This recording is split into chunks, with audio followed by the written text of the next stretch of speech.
दोस्तों नमस्कार। वृषभ राशि वाले मेरे मित्रों, आज के ज्योतिष के इस बेहद ही खास और आपके जीवन से जुड़े हुए कार्यक्रम में आपका बहुत बहुत स्वागत है, हृदय से अभिनंदन है। दोस्तों, आज के इस वीडियो में आपके जीवन के बारे में और आपके खुद के व्यक्तित्व के बारे में कुछ ऐसी गुप्त बातें बताई जाएंगी जिन बातों को आपको अपने आप तक ही रखना है, किसी को बताना नहीं है, अन्यथा आपका बहुत भारी नुकसान हो सकता है। आज के इस वीडियो में हम एक ऐसे इंसान के बारे में बातें करने जा रहे हैं जो आपको अपनी आंखों का कांटा समझता है। आपके जीवन की हर एक खुशहाली, अच्छाई और बुराई सब कुछ उसकी नज़र में है और वह आपको कभी भी खुश देखना नहीं चाहता है। और यह कोई अजनबी इंसान नहीं है, आपके अपनों में ही छुपा है, आपका अपना है। आज के इस वीडियो में हम इस इंसान के बारे में आपको संपूर्ण जानकारी पूरे विस्तार के साथ देंगे। साथ ही साथ वीडियो के अंत में हम आपको इसका नाम भी बताएंगे। लेकिन बस आपसे एक यही निवेदन है कि इन बातों को गुप्त रखना, अपने तक ही रखना।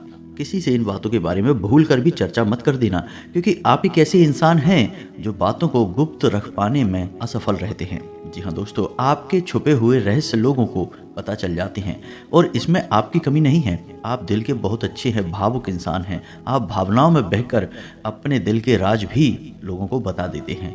लेकिन आप जिन्हें अपना समझकर इन बातों को बताते हैं, असल में वे ही आपके सबसे बड़े शत्रु साबित होते हैं और बाद में आपको बहुत भारी नुकसान करवाते हैं। तो वीडियो में बेहद ही खास जानकारी है, केवल और केवल आपके लिए यह जानकारी तैयार की गई है। तो बस हमारा आपसे यही निवेदन है कि आप वीडियो को पूरा देखें। बीच में छोड़कर अगर जाएंगे तो आप अपना बहुत भारी नुकसान कर लेंगे, क्योंकि हम आपके लिए बहुत मेहनत कर रहे हैं, दिन रात प्रयास कर रहे हैं कि आपके जीवन से हर एक कष्ट और परेशानी चुन चुन कर बाहर निकाली जाए। तो ऐसे में यदि आप वीडियो को पूरा देखेंगे ही नहीं तो हमारी मेहनत तो खराब होगी ही, साथ ही साथ आपके जीवन से भी परेशानियां दूर नहीं होंगी। और एक और खास बात दोस्तों, कि हम अपने वीडियो में जो भी जानकारियां आपको देते हैं वे संपूर्ण जानकारियां ज्योतिषीय आकलन पर आधारित होती हैं, ग्रह गोचर के आधार पर बताई जाती हैं। साथ ही साथ हम अपने धर्म शास्त्रों को भी इन जानकारियों में शामिल करते हैं। दोस्तों,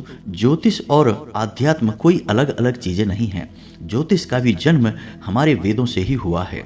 इसी वजह से ज्योतिष और वैदिक परंपरा दोनों एक दूसरे से मिली हुई हैं। ज्योतिष पूर्ण ही तब होता है जब उसमें वैदिक परंपरा शामिल हो जाती है, आध्यात्म शामिल हो जाता है, धर्म शामिल हो जाता है। इस वजह से हम आध्यात्म को, धर्म को भी आपके जीवन में जोड़ने का प्रयास करते हैं। दोस्तों, हमारे इस प्रयास को कामयाब अवश्य बनाएं। हमारे वीडियो को आप पूरा अवश्य देखा करें, आपको हर समय कुछ न कुछ नया सीखने को मिलेगा। जी हाँ दोस्तों, तो चलिए आज के इस वीडियो को प्रारंभ करते हैं। लेकिन प्रारंभ करने से पहले माँ भद्रकाली के सच्चे भक्त पूरे भाव के साथ, पूरे श्रद्धा के साथ कमेंट में जय माँ भद्रकाली अवश्य लिखें। माता का सीधा प्रेम और आशीर्वाद आपको प्राप्त हो जाएगा। दोस्तों, याद रखें कि जिनके साथ है माता भद्रकाली, उनका कोई बाल भी बांका नहीं कर सकता है। ऐसे में आपकी राशि के जातकों को माता के साथ की बहुत अधिक आवश्यकता रहती है। दोस्तों, हम आपको बताना चाहेंगे कि आप एक ऐसे इंसान हैं या आपकी राशि के जातकों की व्यक्तिगत दुश्मनी किसी से नहीं होती है, या यूं कहें कि आप अपने मन में किसी के लिए कोई गलत भावना या बैर नहीं रखते हैं। हाँ, ऐसा अवश्य होता है कि कभी कभार थोड़ी बहुत छुटपुट नकारात्मक घटनाओं की वजह से आपके मन में क्रोध अवश्य भर जाता है, और जब आपके मन में क्रोध होता है तब आपके मन में बहुत गलत विचार भी आते हैं। लेकिन जैसे ही आपका क्रोध शांत होता है, आप सब कुछ भूल जाते हैं और हर एक इंसान को माफ भी कर देते हैं। आप किसी के लिए भी अपने मन में मैल नहीं रखते, बैर नहीं रखते हैं। इसी वजह से आपका सीधे तौर पर कोई भी शत्रु नहीं होता है और आप किसी का बुरा करना भी नहीं चाहते हैं। लेकिन आपकी राशि की सबसे नकारात्मक बात यह है कि जहां आप किसी से कोई दुश्मनी नहीं मानते हैं, वहीं बहुत सारे ऐसे लोग हैं जो आपके आसपास ही रहते हैं और आपसे बहुत शत्रुता मानते हैं, या यूं कहें कि आपके गुप्त शत्रु बहुत होते हैं जो आपका भला नहीं देख सकते। आपके जीवन में जैसे ही खुशियां आती हैं, इन लोगों से देखा नहीं जाता है और आपको नीचे गिराने का, आपको परेशान करने का फिर हर एक प्रयास ये लोग करने लगते हैं। तो ऐसे में हम आपसे बस इतना कहना चाहेंगे दोस्तों कि आप भी अब थोड़े से चतुर बन जाइए। जी हाँ दोस्तों, रिश्ते नातों में चतुराई बहुत आवश्यक है आपके लिए। क्योंकि आप यदि ऐसा नहीं करेंगे तो लोग आपके साथ चतुराई से चालें चलते रहेंगे और आपको फंसाते रहेंगे। जो गलती आपने की ही नहीं है उस गलती का भी दोषारोपण आपके ऊपर लगा दिया जाएगा। आप जिसके लिए अच्छा करने की कोशिश करेंगे बदले में आपको बुराइयां मिल जाएंगी। आपको ऐसी बातें सुनने को मिलेंगी जिनकी आपने उम्मीद नहीं की थी और ऐसे लोगों से सुनने को मिलेंगी जिनके बारे में आपने कभी कल्पना भी नहीं की थी। आपके साथ एक अजीब बात यह होती है दोस्तों कि आप लोग जिससे दिल से रिश्ता निभाते हैं वह कुछ समय तक आपके साथ बड़े ही प्रेम के साथ रिश्ता निभाता है, लेकिन अचानक कुछ ऐसा हो जाता है कि वह आपका शत्रु बन जाता है, आपसे बात भी नहीं करना चाहता है। हालांकि आपके मन में ऐसा कुछ भी विचार नहीं होता है, तो फिर आपको आश्चर्य होता है कि यह इंसान रातों रात कैसे बदल गया। और इन सब बातों को आप समझ नहीं पाते हैं क्योंकि आपके पास वह बुद्धिक या विवेक नहीं है जिसे हम कहते हैं षड्यंत्रकारी बौद्धिक बल, जो आपके पास नहीं है। आप हर एक बात को सीधे सीधे तौर पर समझते हैं और सीधे सीधे तौर पर ही कार्य करते हैं, लेकिन यह दुनिया इस तरह नहीं चलती है। यहाँ कई तरह से लोग षड्यंत्र करते हैं, चालें चलते हैं और अपने मतलब सीधे करते रहते हैं। जब आपसे लोगों का मतलब सीधा हो जाता है तो फिर अचानक से लोग बदल जाते हैं। तो आपको इन सब बातों में बहुत दुख होता है और आपका समय और ऊर्जा भी खराब होती है। तो हमारा प्रयास दोस्तों बस इतना है कि आप ऐसे लोगों से सतर्क हो जाएं और आप अपनी भावनाओं को, अपने समय और अपनी ऊर्जाओं को बचा कर रखें ताकि आप अपने काम पर ध्यान दे सकें, आपका मन विचलित ना हो, मन खराब ना हो और आपकी उन्नति हो, आपकी तरक्की के रास्ते खुलें। आप अपने जीवन में विचार करके देखिए, हमारे कहने से पीछे मुड़कर देखिए। आपको जब जब धन की हानि हुई है, आपको जब जब भावनात्मक ठेस लगी है, तब तब कोई आपका अपना ही इसका जिम्मेदार था। जिस पर आप बहुत भरोसा करते थे, विश्वास करते थे, उसी ने ही आपको सबसे बड़ी चोट दी है, सबसे ज़्यादा घायल किया है। हालांकि आप ऐसी बातों को ज़्यादा अपने दिमाग में लेकर आना नहीं चाहते हैं और आप जीवन में आगे बढ़ जाते हैं, लेकिन बार बार ऐसी घटनाएं आपके जीवन में होती रहती हैं। आज नहीं तो कल फिर से आपके साथ यही होगा, धोखा होगा। तो आपको अब सतर्क बन जाना है। हम आपको जो बताने जा रहे हैं उन बातों को आपको गंभीरता से समझना है और अपने जीवन में उतार लेना है। फिर देखते हैं कि आपका कोई कुछ भी बिगाड़ नहीं पाएगा। हम इस बात का वादा करते हैं आपसे। तो अब अपने मुख्य बिंदु को प्रारंभ करते हैं। दोस्तों, आपको बता दें कि इस संसार की कड़वी सच्चाई यही है कि यहाँ कोई भी अपना नहीं होता है। लोग किसी न किसी रूप में अपने मतलब सिद्ध करने के लिए एक दूसरे से जुड़े रहते हैं और इस बात का प्रमाण हमारे शास्त्रों में, रामायण में मिलता है। जब महर्षि वाल्मीकि एक डाकू हुआ करते थे, लोगों को जान से मारा करते थे, लूट लिया करते थे और यही उनकी रोजी रोटी थी, धन उपार्जन किया करते थे। तो ऐसे ही अचानक एक बार उन्हें सप्त ऋषियों से मिलना हुआ। उन्होंने उन ऋषियों को घेर लिया और उन्हें भी लूटने की कोशिश की, लेकिन वे तो तपस्वी थे। उन्होंने महर्षि वाल्मीकि से कहा, जो कि उस समय एक डाकू हुआ करते थे, कि यह तुम इतना बुरा काम क्यों कर रहे हो, लूटपाट क्यों करते हो, इतना पाप कर्म क्यों कर रहे हो। तो उन्होंने कहा कि यह सब मैं अपने परिवार को चलाने के लिए करता हूँ। यह धन जो मैं कमाता हूँ लूटपाट से ही सही, इससे मेरा परिवार पलता है। तो उन्होंने कहा कि जाइए अपने घर पे और जिनके लिए तुम यह काम कर रहे हो उनसे यह पूछ कर देखना कि क्या वो तुम्हारे पाप कर्म में शामिल होंगे। तो यही हुआ। कहानी का अंत आपको अच्छी तरह से पता है दोस्तों। कोई भी उनके पाप कर्म में शामिल नहीं हुआ, सबने ना बोल दिया और होता भी नहीं है दोस्तों। तो इससे यह साबित होता है दोस्तों कि इस संसार में जो रिश्ते नाते होते हैं वे निभाने के लिए होते हैं, उनमें डूब जाने के लिए नहीं होते हैं, उनसे हद से ज़्यादा जुड़ जाने के लिए नहीं होते हैं। और हम आपको यह क्यों समझा रहे हैं दोस्तों, क्योंकि हम जानते हैं कि आप एक भावुक इंसान हैं, आपका हृदय बहुत कोमल है। आप जिससे भी जुड़ते हैं बहुत नज़दीकी से जुड़ जाते हैं, बहुत अधिक प्रेम करने लगते हैं और फिर आपको चोट मिलती है, ठोकर मिलती है और आपका मन दुखी हो जाता है। ठीक जिस प्रकार महर्षि वाल्मीकि को चोट लगी, ठोकर लगी, ठीक जिस प्रकार गोस्वामी तुलसीदास जी को ठोकर लगी अपनी ही पत्नी से और वे संत हो गए और रामचरितमानस का गठन कर डाला। संतों के ये प्रमाण हमें इस बात की ओर इशारा करते हैं कि हमें रिश्ते निभाने हैं, वे हमारी जिम्मेदारियां हैं, लेकिन हमें उनमें डूब नहीं जाना है, आसक्ति नहीं रखनी है, हमें मोह नहीं करना है, प्रेम करना है। और प्रेम का मतलब होता है अपनी जिम्मेदारियों को पूरे भाव के साथ निभाइए, जैसे कि आप ईश्वर की सेवा कर रहे हैं, ना कि आप उनसे हद से ज़्यादा मोह करके उनसे जुड़ जाइए, चिपक जाइए और बाद में फिर आपको ठोकर मिलेगी। उम्मीद है कि आपको इन सब बातों से कुछ समझ में आ रहा होगा। हम आपसे यही कहने की कोशिश कर रहे हैं कि आप अपने रिश्ते नातों को प्रेम के साथ निभाइए, लेकिन हद से ज़्यादा मोह मत करिए। अपने गुप्त राज किसी को मत बताइए और समय से ज़्यादा और समय से पहले किसी को भी कुछ भी देने की कोशिश मत करिए। मान लीजिए कि कोई रिश्ता आपका आज बना और 2 दिन बाद ही वह आपसे किसी प्रकार की मदद मांग रहा है, पैसे रुपए की मदद मांग रहा है खास तौर से, तो आप तुरंत उसकी मदद के लिए तैयार मत हो जाइए। पहले उसे जांचिए, परखिए, उसके स्वभाव को देखिए, उसके पिछले रिकॉर्ड को भी देखिए कि दूसरों के साथ उसने किस प्रकार का लेन देन किया था, कहीं उसने किसी के साथ कोई धोखा तो नहीं किया था। कई तरह के विचार हैं जिनको आपको अपने मन में लेकर आना है, उसके बाद ही फिर आगे अपना फैसला लेना है। यदि वह हर एक प्रकार से खरा उतरता है तो आप उसकी निश्चित मदद कीजिए, और यदि आपको पता चल जाए कि यह धोखेबाज है तो बिल्कुल उससे हाथ खींच लीजिए। ज़रूरत नहीं है उसके साथ रिश्ता निभाने की। इसी प्रकार आप हर एक रिश्ते नाते की एक सीमा तय करिए दोस्तों। इससे होगा यह कि आपका मन हल्का रहेगा, आपको किसी प्रकार का दुख और संताप नहीं रहेगा। अन्यथा आप छोटी छोटी बातों को अपने मन से लगाते रहेंगे।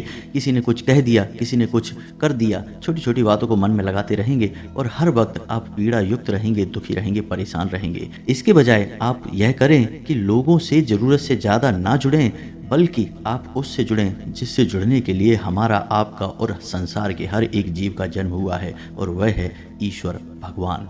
इन सब बातों को हमें आपको बताना ही पड़ेगा दोस्तों, क्योंकि आपको झकझोर कर हिलाने वाला चाहिए, आपको सच्चाई से अवगत कराने वाला चाहिए। लोग हमेशा आपके साथ इसका उल्टा करते हैं, आपकी भावनाओं के साथ खिलवाड़ करते हैं और आपकी भावनात्मक कमजोरी का फायदा उठाते रहते हैं। तो अब हम आपको बताएं कि वह कौन इंसान है जो आपको अपने रास्ते का, अपनी आंखों का कांटा समझता है। उससे पहले कुछ जरूरी बातें हैं जो आपको और बता दें, आपके भविष्य को लेकर हैं। जो ग्रहों की चाल है, जो ग्रह गोचर है, उसके अनुसार आपको क्या काम करने हैं और क्या नहीं करने हैं। दोस्तों, आने वाले 3 से 4 दिनों में आपको किसी भी प्रकार की यात्रा नहीं करनी है, खास तौर से लंबी दूरी की यात्राएं नहीं करनी है। यदि आप ऐसी कोई यात्रा करते हैं तो आपको बहुत परेशानियों का सामना करना पड़ेगा। यात्रा भी कष्टदायक होगी और आपका मकसद भी हल नहीं होगा, यानी जिस काम के लिए आप यात्रा करेंगे वह सफल नहीं होगा। एक और बात हम आपको बता दें कि आने वाले 3 से 4 दिनों तक आपके मन में नकारात्मक विचार बहुत आएंगे। नकारात्मक लोग भी आपसे जुड़ने की कोशिश करेंगे जो आपके मन को जहरीला करेंगे, आपके मन में नकारात्मकता के बीज बोएंगे। तो आपको ऐसे लोगों से दूर रहना है और अपने मन को आध्यात्म की ओर मोड़ना है, ईश्वर का भजन करना है, नाम जप करना है, और जिस भी आराध्य की आप पूजा करते हैं उसकी भक्ति में डूब जाना है। और अपने काम पर भी आपको पूरा ध्यान देने की आवश्यकता है दोस्तों। इन दोनों बातों को आप ध्यान में रखें। अपने स्वास्थ्य पर भी आप थोड़ा ध्यान दें दोस्तों। आपको पीठ, कमर और कमर के निचले हिस्से में दर्द हो सकता है, हल्का बुखार और थकान भी हो सकती है। एक और बात आपको बता दें कि आप जो रुपए पैसे खर्च करने के बारे में सोच रहे हैं, एक बार और विचार कर लें। कहीं ऐसा ना हो कि आपका पैसा खर्च हो जाए और फिर आपको यह एहसास हो कि यह तो फिजूल खर्ची थी। जी हाँ दोस्तों, तो यदि आप किसी जगह पैसा खर्च करने के बारे में सोच रहे हैं, कुछ काम करने के बारे में सोच रहे हैं, तो एक बार रुक जाएं और विचार कर लें, तभी आगे बढ़ें, क्योंकि आपका पैसा व्यर्थ बर्बाद होने के आसार बन रहे हैं। अपनी सोच को सकारात्मक रखें, अपने दिमाग को ठंडा रखें, किसी के साथ किसी भी प्रकार की बहस में ना पड़ें, अन्यथा यह बहस झगड़े का रूप ले सकती है। और अपने पिता के साथ अपने संबंध अच्छे बनाने की कोशिश करें। जी हाँ दोस्तों, यदि आपके संबंध आपके पिता के साथ नकारात्मक होंगे तो आपके मान सम्मान में भी कमी आएगी और आपके रुपए पैसे की आवक में भी प्रभाव पड़ेगा। इसी के साथ साथ आपको व्यापार में किसी भी नए प्रयोग से बचना है। कुछ समय तक रोक दें यदि आप व्यापार के स्थल पर किसी प्रकार का बदलाव करने के बारे में सोच रहे हैं। कुछ दिन रुक जाएं, उसकी बात करें। साथ ही साथ यदि आप नौकरी करते हैं तो अपने उच्च अधिकारियों का ध्यान रखें। जी हाँ दोस्तों, किसी ने आपके उच्च अधिकारियों के कान भरने का कार्य किया है। आपके कार्यस्थल पर भी आपके शत्रुओं की कमी नहीं है। जो आपके सहयोगी हैं, सहकर्मी हैं, वे ही आपके खिलाफ आपके उच्च अधिकारियों के कान भरते हैं, क्योंकि आपकी कार्यशैली बहुत अच्छी है और आपकी कार्यशैली से आपके उच्च अधिकारी प्रसन्न रहते हैं। लेकिन आपके जो सहकर्मी हैं उन्हें यह पसंद नहीं आता है। इस वजह से आपको परेशान करने की कोशिशें करते रहते हैं। कई बार पहले भी ऐसा किया है, आगे भी होने वाला है। एक और ख़ास बात आपको बताएंगे कि आप अपनी दिनचर्या को और अपनी खान पान की आदतों को अनुशासित रखने की कोशिश करें। अपने खान पान को नियंत्रित रखें, स्वास्थ्यवर्धक रखें और दिनचर्या को भी संतुलित रखें, अन्यथा आपकी तबीयत खराब हो सकती है, सेहत को नुकसान हो सकता है। आपके किसी पुराने मित्र से मुलाकात भी हो सकती है, जिससे मिलने के बाद आपको बहुत अच्छा भी लगेगा और आपकी पुरानी यादें भी ताज़ा हो जाएंगी। लेकिन इन सब के बावजूद दोस्तों, आपको अपने उस मित्र से उतना अपनापन महसूस होगा नहीं जितना आपको पहले हुआ करता था। साथ ही साथ हम आपको बता दें कि आपको मानसिक तनाव की स्थिति उत्पन्न हो सकती है, और ऐसा इसलिए भी हो सकता है क्योंकि आपने कई सारे कार्य एक साथ हाथ में ले लिए हैं और उन्हें कर पाने में आपको खींचतान का एहसास हो रहा है। इसी वजह से आप मानसिक तनाव और दबाव की स्थिति महसूस करेंगे। साथ ही साथ आपका कोई अपना जिसे आप बहुत प्रेम करते हैं, वह आपसे कुछ एक ऐसी बात बोलेगा जो आपको बहुत अधिक बुरी लगेगी। आपका मान भी इस बात की वजह से कम हो जाएगा। साथ ही साथ दोस्तों, संपत्ति को लेकर किसी प्रकार का विवाद हो सकता है। रुपए पैसे को लेकर भी कहीं न कहीं विवाद या फिर मनमुटाव या तनाव की स्थिति उत्पन्न हो सकती है। हम आपसे फिर से एक ही बात कहेंगे दोस्तों कि आपको नकारात्मकता से दूर रहना है और आत्मविश्वास को बढ़ाना है, क्योंकि आपके अंदर आत्मविश्वास की कमी आपको महसूस होगी, जिसकी वजह से आपके कई काम बिगड़ सकते हैं और आपको नुकसान हो सकता है। थोड़ा बहुत आलस भी आपको महसूस होगा। आलस की वजह से आपके कुछ काम भी टाले जा सकते हैं, तो थोड़ा सतर्क रहें, आलस न दिखाएं, कार्यों को आगे बढ़ाने की कोशिश न करें, अपने हर कार्य को समय पर ही पूरा करें, अन्यथा आपको कोई भारी नुकसान हो सकता है। एक और बात दोस्तों, हम आपको कहेंगे कि आप छोटी छोटी बातों को महत्व न दें। ना ही किसी के द्वारा कही गई कोई भी बात, ना ही छोटे छोटे आरोप प्रत्यारोप के चक्कर में आपको पड़ना है, अन्यथा आपका मन खराब होगा, आपकी ऊर्जा दूषित होगी। साथ ही साथ हम आपको यह भी बता दें कि यदि आपको बहुत अधिक निराशा का एहसास हो तो आप इस मंत्र का जाप कर सकते हैं। आप देखेंगे कि 21 बार ही यदि आप इस मंत्र का उच्चारण कर लेंगे तो आपका मन हल्का हो जाएगा, आपको काफ़ी अच्छा महसूस होने लगेगा। दोस्तों, यह एक बीज मंत्र है और माँ भद्रकाली को समर्पित है, तो ध्यान से सुने। मंत्र बहुत ही सरल है। मंत्र कुछ इस प्रकार है, ओम क्लीम। फिर से एक बार सुने, ओम क्लीम। बस आपको सच्चे मन से भाव के साथ माता भद्रकाली को याद करते हुए इस मंत्र का 21 बार या 11 बार ही जाप कर लेना है। आपका मन हल्का हो जाएगा, आपको शांति का एहसास होगा और आपके मन में जो उथल पुथल मची हुई है वह भी शांत हो जाएगी। तो अब हम आपको बताते हैं कि वह कौन इंसान है जो आपको अपने रास्ते का कांटा समझता है और आपसे बहुत बुरी तरह से जलता है, आपको परेशान करना चाहता है, आपकी खुशियाँ उससे देखी नहीं जाती हैं। दोस्तों, ध्यान से सुनिए। उस इंसान का नाम का पहला अक्षर रा है, जी हाँ दोस्तों, और उसकी तुला राशि है, जी हाँ दोस्तों, और वह आपका अपना ही है और आपके आसपास ही रहता है। आपने उसके व्यवहार में परिवर्तन कई बार पहले भी महसूस किया है और आगे भी आप लगातार ऐसा ही महसूस करते रहेंगे। आप अपने बौद्धिक बल का प्रयोग करें, लोगों का सही आकलन करें और अच्छे बुरे का भेद अच्छी तरह से करें, अन्यथा आप हमेशा परेशान होते रहेंगे, दूसरों के द्वारा उपयोग किए जाएंगे और भावनात्मक तौर पर प्रताड़ित होते रहेंगे। दोस्तों, यह एक ऐसा इंसान है जो आपको कभी खुश नहीं देख सकता है, आपके खिलाफ लगातार षड्यंत्र करता रहता है। इसका एक ही मकसद है कि यह आपसे अपना काम निकलवाना चाहता है, और जब जब यह आपसे अपना कोई काम निकलवाने की कोशिश करता है तब इसका स्वभाव एकदम अलग होता है। लेकिन जैसे ही आपके जीवन में उन्नति आती है, तरक्की आती है, आप देखेंगे कि इसका स्वभाव पूर्ण रूप से बदल जाता है। असल में यह आपसे बहुत अधिक जलता भी है और यह आपसे अपना मतलब निकालने की हर समय कोशिश भी करता रहता है। इस वजह से आप इसके व्यवहार में कई प्रकार के परिवर्तन महसूस करेंगे। थोड़ा सा सतर्क रहें, सावधान रहें।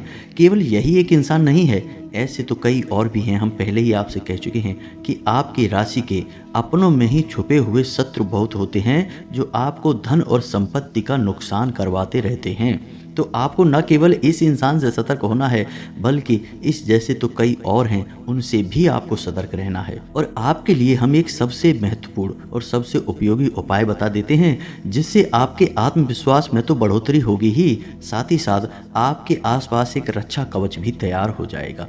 तो बस आपको करना इतना है कि आपको अपने जीवन में इस एक आदत को शामिल कर लेना है। और वह आदत कौन सी है, ध्यान से सुने। तो आपको करना यह है कि जब भी आपकी आंख खुले तो आप कोशिश करें कि सूर्योदय से पहले ही आपकी आंख खुल जाए और आप बिस्तर छोड़ दें। तो जब भी आपकी आंख खुले तो आपको सबसे पहले तो कराग्रे मंत्र का, यानी कि इसे हम स्वागत मंत्र भी कहते हैं, इससे हम सूर्य देवता का स्वागत करते हैं। तो हम इस मंत्र का जाप करेंगे। मंत्र बहुत ही सरल है, आपने इसके बारे में पहले भी अवश्य सुना होगा। मंत्र यदि आपको नहीं पता है तो मोबाइल की स्क्रीन पर देखें, आपको दिखाई देगा। तो मंत्र कुछ इस प्रकार है।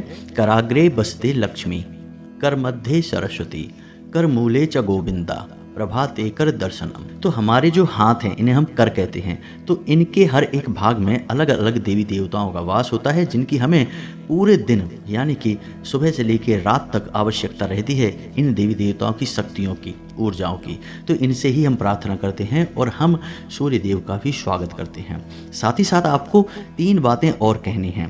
पहला, स्थान देवताभ्यो नमः। दूसरा, पितृ देवताभ्यो नमः। तीसरा, कुल देवताभ्यो नमः। इन 3 बातों को आपको और बोलना है, बस एक ही बार बोलना है, बार बार नहीं बोलना है। जी हाँ दोस्तों, इसके बाद आपको बिस्तर छोड़ देना है। अब बिस्तर छोड़ते समय भी आपको यह ध्यान देना है कि किस नाक से, यानी कि नाक के जो 2 छिद्र हैं उनमें से किस छिद्र से आपकी श्वास बाहर आ रही है। यदि सीधे तरफ की यानी दाहिने तरफ की नाक से श्वास बाहर आ रही है तो आपका सूर्य स्वर चल रहा है, तो आपको दायां पैर ही जमीन पर रखना है। यदि बाएं तरफ के छिद्र से श्वास बाहर आ रही है तो चंद्र नाड़ी चल रही है, चंद्र स्वर चल रहा है, तो आपको बायां पैर ही बिस्तर से नीचे रखना है। बस सुबह का यह कार्य आप करें और आप देखेंगे कि चमत्कार होंगे दोस्तों। कई लोगों को लाभ हुए हैं, उन्होंने खुद हमसे आकर यह बात बोली है कि गुरुजी आपने जो यह उपाय बताया है इससे तो हमारा पूरा दिन ही बन जाता है और हमारे आसपास एक सुरक्षा घेरा बन जाता है, कोई चाहकर भी हमारा नुकसान नहीं कर पाता है। और तो और किसी भी प्रकार की नकारात्मक ऊर्जा, नकारात्मक विचार मन में आते ही नहीं हैं और हमेशा मन ईश्वर की भक्ति में और अपने कार्य में लीन बना रहता है। तो दोस्तों, आप हमारे कहने से एक बार इस कार्य को अपने जीवन में शामिल करके देखिए। केवल 5 दिन का प्रयोग करके देखिए, अगर बदलाव महसूस ना हो तो छोड़ देना। कोई पैसे तो लग नहीं रहे दोस्तों, बस आपकी थोड़ी सी मेहनत लग रही है और थोड़ा सा भाव लग रहा है ईश्वर के प्रति। बस आप करके देखिए, आपके जीवन में बदलाव 100% आएंगे। दोस्तों, इसी के साथ साथ आज के इस वीडियो को विराम देते हैं। कमेंट में पूरे भक्ति भाव के साथ जय मां भद्रकाली अवश्य लिखना। यदि हमारा प्रयास आपको अच्छा लगा हो तो चैनल को सब्सक्राइब करके बेल आइकन को अवश्य दबा देना। मिलते हैं अगले ज्ञानवर्धक वीडियो में, तब तक के लिए धन्यवाद। जय माता की।